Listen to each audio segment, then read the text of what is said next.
Welcome to the Empowered Indie Artists podcast, where independent artists just like you come to learn everything they need to know about building a sustainable music business. I'm Becky. I'm so glad you're here. This episode is about my story. The frustration that a lot of musicians and independent artists face is, how do I make a living with my music? And I was once just like you. I actually worked at a bank full-time for about 18 years. Now, that's a very long time. And in today's world, and with a lot of helpful tips from people like me, you don't have to take that long. My story goes back into the 90s, before we had YouTube, before we had home computers where you could make music at home. There's a lot of things that have changed. So don't let that 18-year statement freak you out. But there was a strategy to it. This strategy will apply in today's music business just as it did in my past, getting to the point of going full-time with music. It just took me a long time because, honestly, I didn't really know what I wanted to do, and that was part of why it took so long. So I'll just go back to the beginning. I graduated high school in 1989, and so when I was looking at colleges, there were really only a couple of options available for a musician. I didn't know what I wanted to do with my life. I just knew music had to be a part of it. I loved singing in choirs. I loved singing. I loved writing songs. And that was all that I knew. But I didn't have technical brain knowledge for music. I was not like an advanced musician.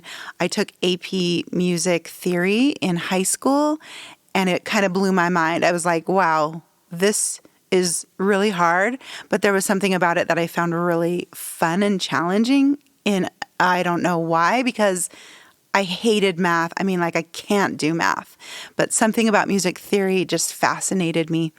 And in a good way, I felt it was challenging and was really pushing me to elevate my musicianship, because really I had nothing. I had a year of piano lessons when I was 9 or 10, and I epically failed at that because my piano teacher hated me and was mad at me because I just wanted to play by ear and didn't want to play all those stupid little songs, and I didn't want to learn how to read music. But I fell in love with playing piano. I just didn't love taking lessons. So I was always making stuff up on the piano. I had learned how to read music well enough to figure out sheet music. So if my dad had this big book of piano songs that was popular songs of the day. And so there were songs that I had heard on the radio, and I would kind of figure out, okay, I think these are the notes, and I know what it's supposed to sound like. So I kind of combined my limited knowledge of reading music with my ear, and was eventually playing songs all day long, and I just loved it. Anyway, back to the college situation. In 1989/1990, there were only so many options for a singer who wanted to get into music. It was, you either go into classical performance, musical theater, or education.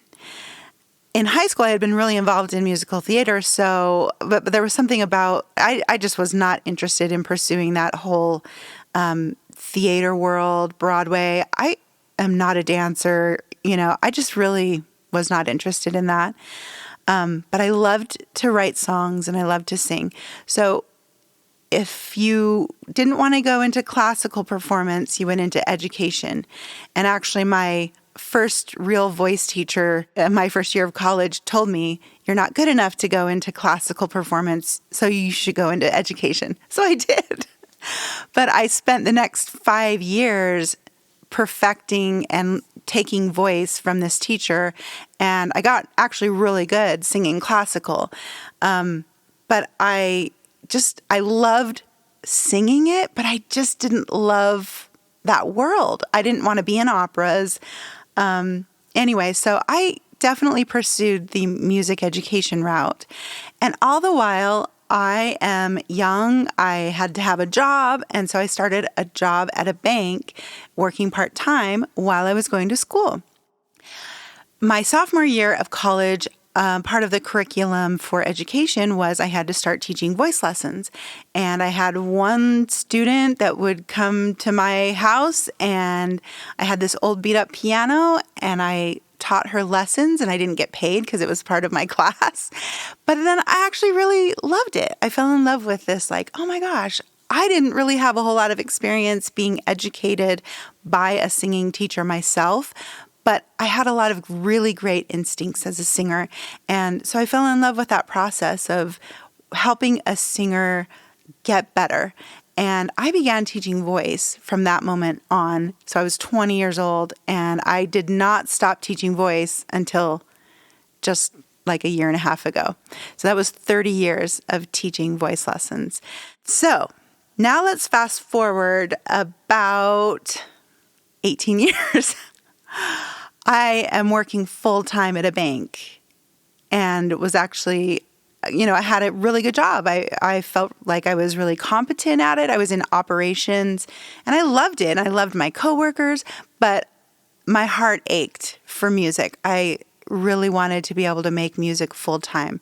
I also had a really good studio of singing students that I had built over the years. So I had full-time bank job, 9 to 5. Sometimes I'd be working Saturdays. And so the whole 9 to 5 thing wasn't really applicable because banking hours quickly diminished. So I was working sometimes till 8 o'clock at night.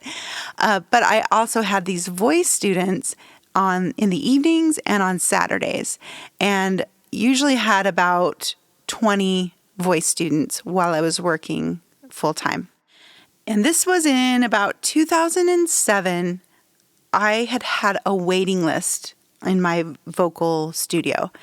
I was in the process of learning how to produce vocals. I was spending a lot of time working with my students on producing their vocals in the studio, helping them with their songs, and actually helping them create their demos. And I was really starting to fall in love with the studio environment, the process of creation. All the while, I have this waiting list of students. I had, over the years, I had to turn people down because I was really limited in the amount of time I could spend teaching because of the fact that I had a full-time job. So anyway, I kept this list of people who wanted lessons, and I just made the decision.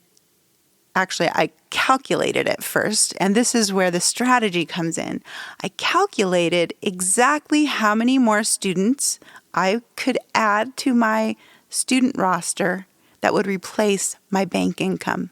Now, this might not be a surprise to you, but as a voice teacher, I was earning about 4 times more per hour. So literally, I could go from 20 students to 40 students and replace my bank income. I just needed to double my student load, and I would financially be fine. So that was my strategy. And it took me these couple of years of building my waiting list and figuring out exactly when the right time was. Well, August of 2007, I decided was the right time. I was going to go back to school and finish my degree, which I had almost finished but hadn't quite, and it just bothered me that I wasn't done. Even though nobody cared, I had already established myself as a voice teacher enough to have a waiting list. Nobody cared that I hadn't finished my degree, but I'm such a finisher, it just bugged me. So I decided I'm going to contact everyone on my waiting list from the last 2 years and tell them, starting this date, I have 20 openings. If you are interested, let me know. And I booked, it took me about 6 weeks, and I booked all of my full roster. I had now 40 students and was able to quit the bank. That was 2007, August of 2007, and it is now April of 2023, and that's how long I've been making a living as a musical entrepreneur. Now, it's taken some shifts since that point. In 2010, I went through a divorce. I was living in California at the time.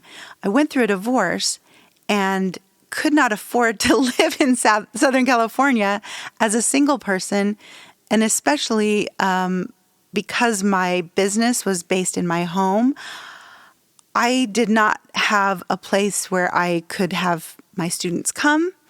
And I had to find an apartment, and it was really, really expensive to find even just an apartment. But then I couldn't have singers coming over and doing vocal exercises with, the walls, people next door going, "Shut up, what is going on over there?"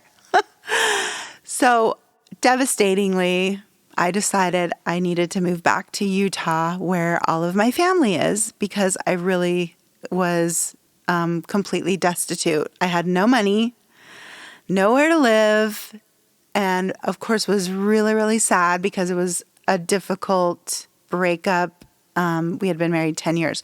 So it was really heartbreaking, the whole situation. So I came back to Utah. I was living in my parents' basement. Now, this part of the story I haven't told a lot of people, and it wasn't until I was being interviewed by Kylie Comstock, a great friend of mine that was a student.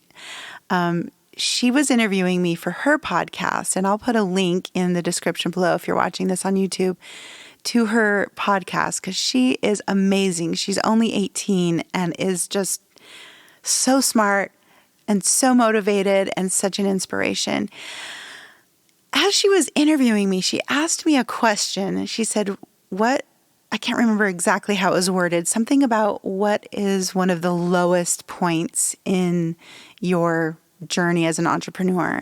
And of course, this moment in time came to my mind. January of 2011, moving back to Utah with basically my tail between my legs. I'm 39 years old, broke as can be, like no money. Everything that I owned, I fit in my car. 39 years old, I'm moving in with my parents. Okay, if you are, an adult, you know what this feels like. If you've ever been in this situation, you know that this is like half humiliating and half you feel like this is hopeless. How can I ever get back on my feet again?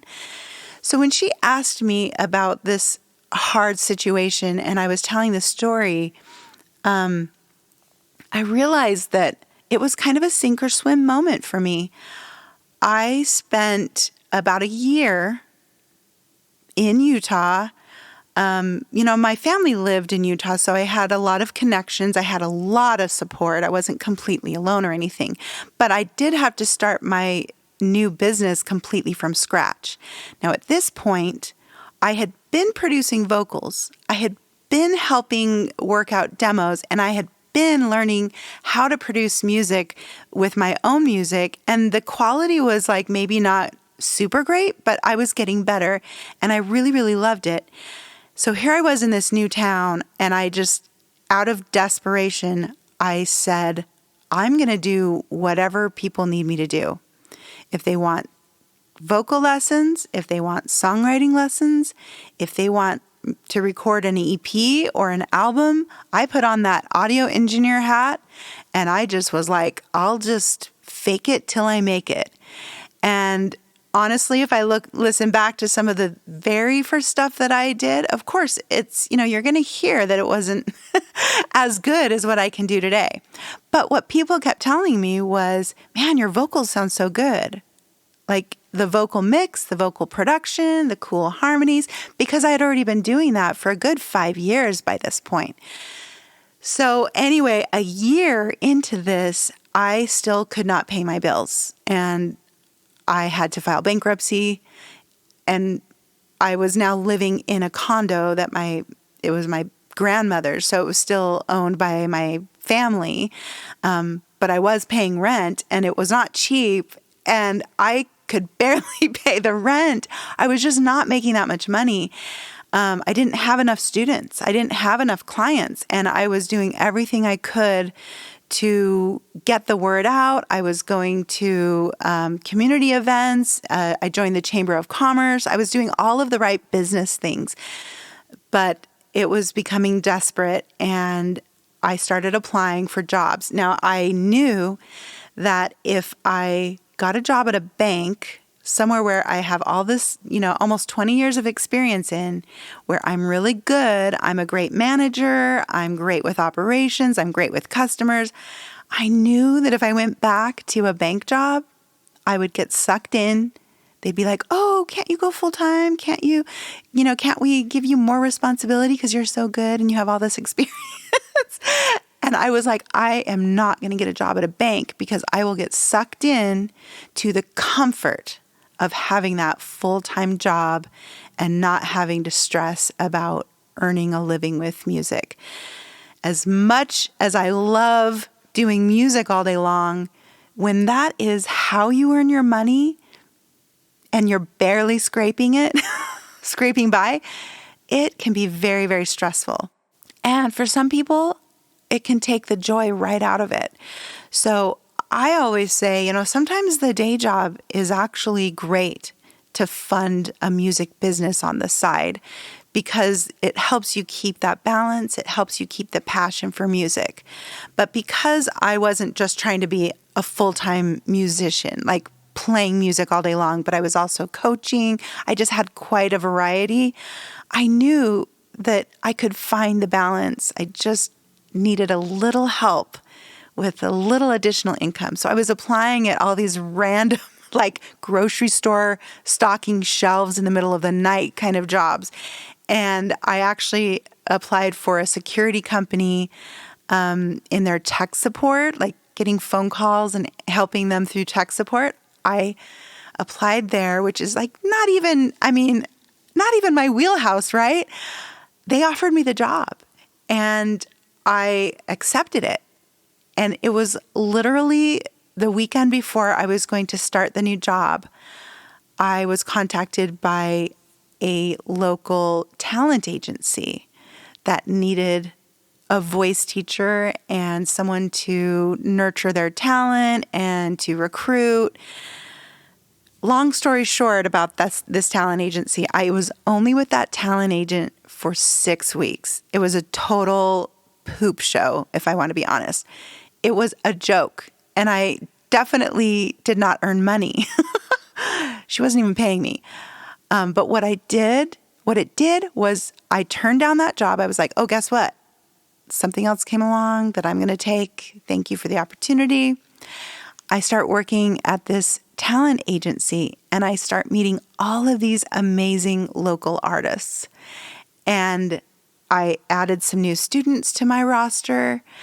I started doing some recording for a few of them. And then all of a sudden, I don't even know how it happened really on paper, but all of a sudden I was so busy. I was completely maxed out with students.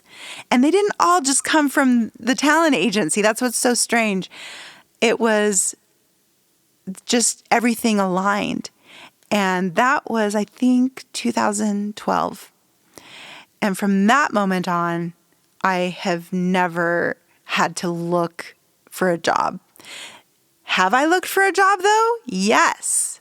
And the reason is that, as I was saying, sometimes the comfort of a full-time job, sometimes you just are like, I just am tired. I'm tired of trying. I'm tired of having to grind. I'm tired of everything. If I let my life get out of balance, that's when I start pulling up the bank jobs, local credit union job posting board. And I'm like, I just don't want to have to worry about anything anymore. I just want to show up for a job, go home, eat dinner, watch TV, and then go the next day and not have to worry about insurance and all that stuff. Sometimes that is appealing. I totally get that.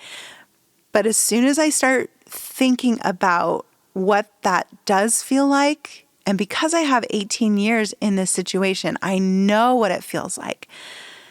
Even though it was a good job, even though I had great coworkers and I was making pretty good money, every single day was like, I felt like my soul was dying a little bit more. And that was a big motivator for me to stay away from the job boards. I knew that my soul would just start to wither away and die. And now at this stage of my musical entrepreneurial life, I feel so passionate about helping artists just like you accomplish your goals and your dreams because I know that it can happen. It's going to look totally different for you than it did for me or for the next guy, but it's totally possible. You have to have a plan. You have to have a strategy. You have to learn how to monetize various skill sets. You have to be disciplined. And all of this stuff is very possible if you absolutely have your mind set to make it happen. And if you have someone that can help you out. I do have some courses that are meant to help independent artists. I have some coaching sessions available. If you'll visit my website, it's called Empowered Indie Artists with 2 S's, STS at the end, artists.com. Come check it out and see what I have to available that can hopefully help you monetize your music strengths, your talents, and give to the world the creativity, the musicality that you were born with, that you were gifted with. We honestly have a calling. This is our calling. And if you feel that in your heart, if you're like, man, I feel that. I know that I'm meant to do music, but you still are having to go to the 9-to-5 grind. I totally feel you. But just as kind of a recap at the end of this story, shift your thinking for just a minute. That 9-to-5 job can be part of the plan. It doesn't have to be like, okay, that's plan B. It's paying my bills. My plan A is I want to be a musician. No, make your 9-to-5 job, your day job, part of plan A.